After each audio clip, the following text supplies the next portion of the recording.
Selamat malam teman-teman, kembali lagi bersama saya Engelbertus Karisman Carson, Prodi Keperawatan 2020B semester 1, Fakultas Ilmu Kesehatan Universitas Katolik Indonesia Santo Paulus Ruteng. Oke, di sini saya ingin berbagi konsep pembelajaran dan pendekatan pembelajaran. Tugas ini adalah tugas mata kuliah SBPT, Strategi Belajar di Perguruan Tinggi, dengan dosen pengampu Bapak Yohanes Jakri, Master Kesehatan. Sebelum simak videonya, jangan lupa like, komen, dan subscribe.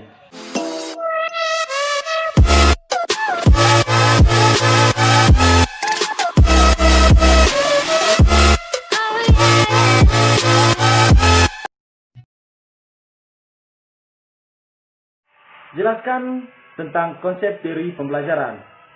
2. Jelaskan tentang konsep dan macam-macam pendekatan pembelajaran. Yang ketiga, jelaskan salah satu teori yang Anda ketahui. Yang keempat, uraikan tentang konsep teori belajar behavioristik dari penerapan dalam pembelajaran. 5. Uraikan tentang konsep teori belajar kognitif dan penerapannya dalam pembelajaran. 6. Menurut Anda, pendekatan pembelajaran apakah yang paling cocok dengan karakter belajar Anda? Oke, langsung saja ke pembahasannya. Konsep teori pembelajaran.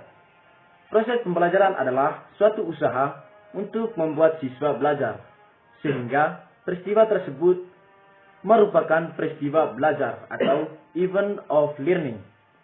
Pembelajaran adalah proses interaksi peserta didik dengan pendidik dan sumber belajar pada suatu lingkungan belajar. Pembelajaran merupakan bantuan yang diberikan oleh pendidik agar dapat terjadi proses perolahan ilmu dan pengetahuan, penguasaan materi, serta pembentukan sikap dan kepercayaan pada peserta didik. Jadi di sini konsep teori pembelajaran itu konsep interaksi antara guru serta siswa dalam perolehan ilmu pengetahuan. Pembelajaran yang berkualitas sangat tergantung dari motivasi pelajar dan kreativitas belajar. Pelajar yang memiliki motivasi tinggi ditunjang dengan pengajar yang mampu memfasilitasi motivasi tersebut akan membawa pada keberhasilan target belajar. Jadi di sini untuk para mahasiswa atau siswa harus diperlukan adanya motivasi agar apa yang diinginkan dalam pembelajaran bisa tercapai dengan baik. Teori belajar sendiri didefinisikan sebagai metode yang menggambarkan bagaimana seseorang melakukan proses belajar. Adapun pengertian menurut Ernest Hilger adalah kegiatan atau proses yang dilakukan secara sengaja dan menimbulkan perubahan atas keadaan sebelumnya. Adapun beberapa teori-teori pembelajaran yaitu antara lain teori behavioristik, teori kognitifisme, teori humanistik, teori konstruktivisme, teori asosiatif, teori pengalaman, teori kolaboratif. Nomor 2, konsep dan macam-macam pendekatan pembelajaran. Pendekatan pembelajaran adalah pandangan atau sudut pandang berupa rencana awal untuk menentukan pelaksanaan proses pembelajaran dalam menerapkan perlakuan yang akan digunakan dalam kegiatan belajar mengajar. Adapun beberapa macam-macam pendekatan pembelajaran. Yang pertama, pendekatan kontekstual. Pendekatan kontekstual adalah pendekatan pembelajaran dengan inisiatif guru untuk bisa mengembangkan belajar yang bisa dihubungkan dengan kondisi di lingkungan sehari-hari siswa. 2. Pendekatan konstruktivisme adalah pendekatan yang memiliki fokus tersendiri dalam pembelajaran, yakni pada membangun level kreativitas siswa. Yang ketiga, pendekatan deduktif adalah aktivitas berpikir menggunakan logika untuk menyelesaikan masalah dan selanjutnya membuat kesimpulan. Yang keempat, pendekatan induktif merupakan hasil kesimpulan dari aktivitas dari elemen dengan karakter khusus. Yang kelima, Pendekatan konsep adalah penggolongan yang mempunyai karakter, sifat, dan ciri yang sama. Nomor 6. Pendekatan proses adalah aktivasi pembelajaran yang berfokus pada siswa untuk bisa menjiwai suatu proses pembangunan dan penemuan konsep yang bisa menjadi landasan bagus untuk keterampilan proses. Yang ketujuh, pendekatan open-ended adalah masalah atau soal yang dirancang yang bisa memiliki banyak jawaban yang benar. Yang kedelapan, pendekatan saintifik merupakan aktivitas belajar yang disiapkan agar siswa bisa dengan aktif membangun sebuah keterampilan pengetahuan dengan cara observasi, bertanya, bernalar, mengumpulkan data, meneliti, dan menyimpulkan. Yang kesembilan, pendekatan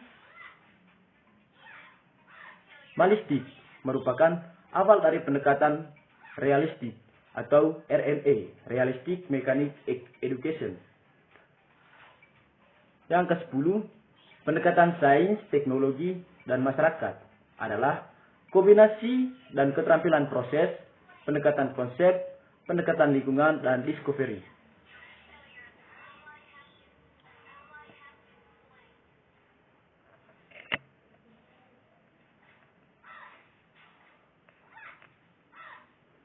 Yang ketiga, teori belajar yang saya ketahui. Teori belajar yang saya ketahui adalah teori konstruktivisme. Teori konstruktivisme adalah proses untuk membangun pengetahuan melalui pengalaman nyata dari lapangan. Siswa akan memiliki pengetahuan dengan cepat jika belajar langsung dari realitas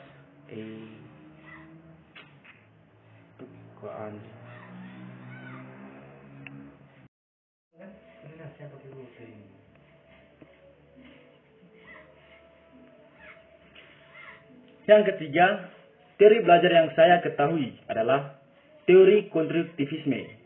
Teori konstruktivisme adalah proses untuk membangun pengetahuan melalui pengalaman nyata dari lapangan. Siswa akan memiliki pengetahuan dengan cepat jika belajar langsung dari realitas yang ada dalam masyarakat. Teori ini mengutamakan pengalaman sebagai guru terbaik. Hal ini ada benarnya karena kita akan lebih paham jika kita sendiri terlibat dalam kegiatan tersebut. Di dalam teori ini, guru hanya sebagai fasilitator atau moderator. Teori ini menempatkan siswa lebih aktif daripada guru.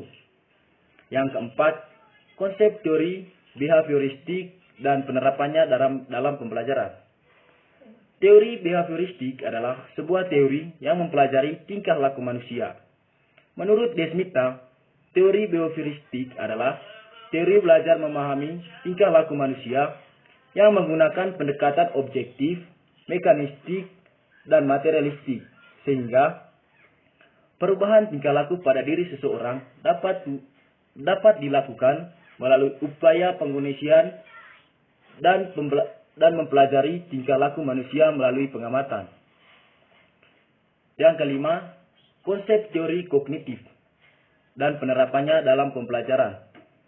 Teori kognitif adalah teori belajar yang lebih mementingkan proses belajar daripada hasil belajarnya. Pengertian belajar menurut teori ini adalah perubahan persepsi dan pemahaman yang tidak selalu berbentuk tingkah laku yang dapat diamati dan dapat diatur.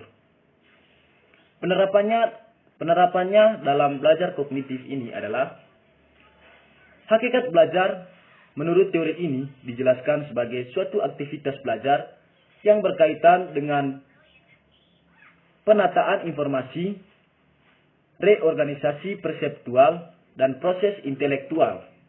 Teori ini sudah banyak digunakan. Kebebasan dan keterlibatan teori ini sudah banyak digunakan. Keterlibatan siswa secara aktif dalam proses belajar amat diperhitungkan agar belajar lebih bermakna bagi siswa. Sedangkan kegiatan pembelajaran mengikuti prinsip-prinsip sebagai berikut.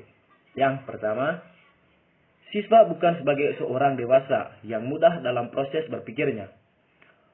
Mereka mengalami perkembangan kognitif melalui tahap-tahap tertentu.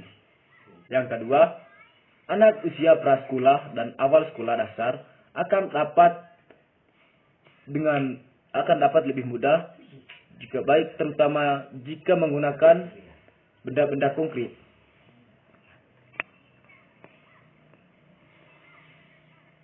Yang ketiga, keterlibatan siswa secara aktif dalam belajar amat dipentingkan karena hanya dengan mengaktifkan siswa, maka proses asimilasi dan akomodasi pengetahuan dan pengalaman dapat terjadi dengan baik. Nomor 5. Menurut saya adalah pendekatan konstruktivisme, karena teori ini membangun pengetahuan melalui pengalaman nyata dari lapangan, karena siswa akan lebih mengerti jika mereka terjun langsung ke lapangan dan bisa sesuai dengan kepribadian dan jurusan yang saya miliki dan bisa memahami materi yang saya pelajari. Oke, sekian dari saya ucapkan terima kasih.